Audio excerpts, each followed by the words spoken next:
20 years of disability rights and inclusion in disaster management, global rights and collaboration.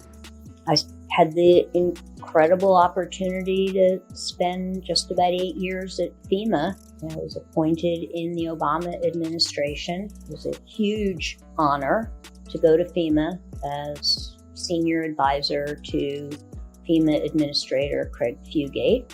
Craig gave me the room to take on a transformational approach to preparedness, response, recovery, not for people with disabilities, but with us, both in the U.S. and globally.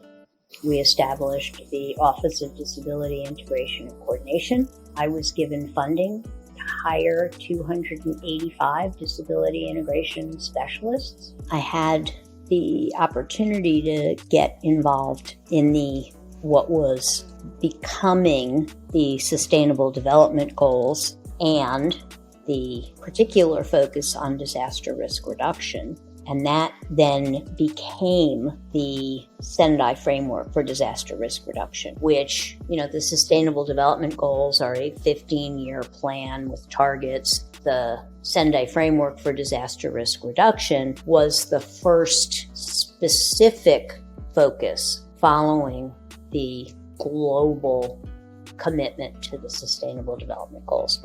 I had been quite involved in the U.S.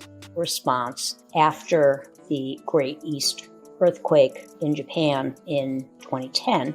Then during the global platform in 2015, I traveled as part of the U.S. delegation to Sendai, where a whole bunch of disability leaders from around the globe, we had all been working together on the drafts leading up to the framework.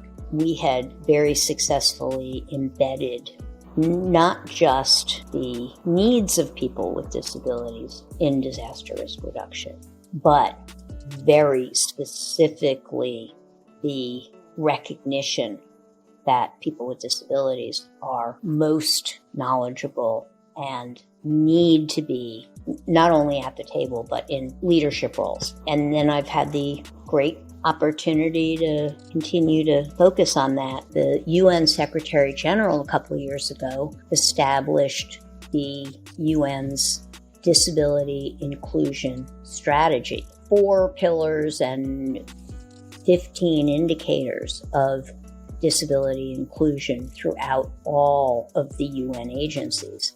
And I had the great opportunity to be the consultant helping the UN Office for Disaster Risk Reduction to launch their disability inclusion strategy.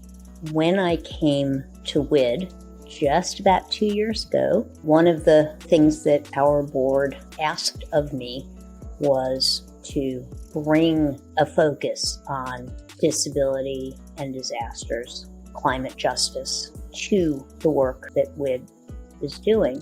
One of the things that I had recognized over this period was that local disability-led organizations almost never have access to the resources of humanitarian relief in disasters.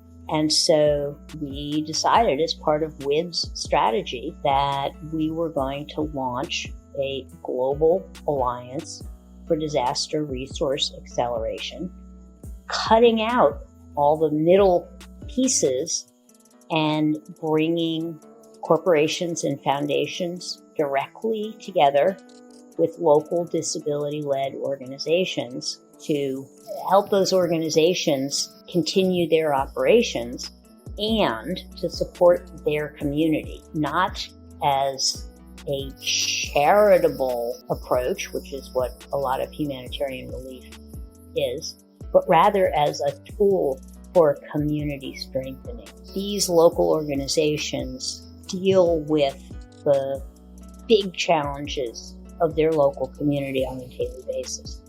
And we're now just a little more than a year after launching the Global Alliance for Disaster Resource Acceleration, or as we're now fondly calling it, GADRA.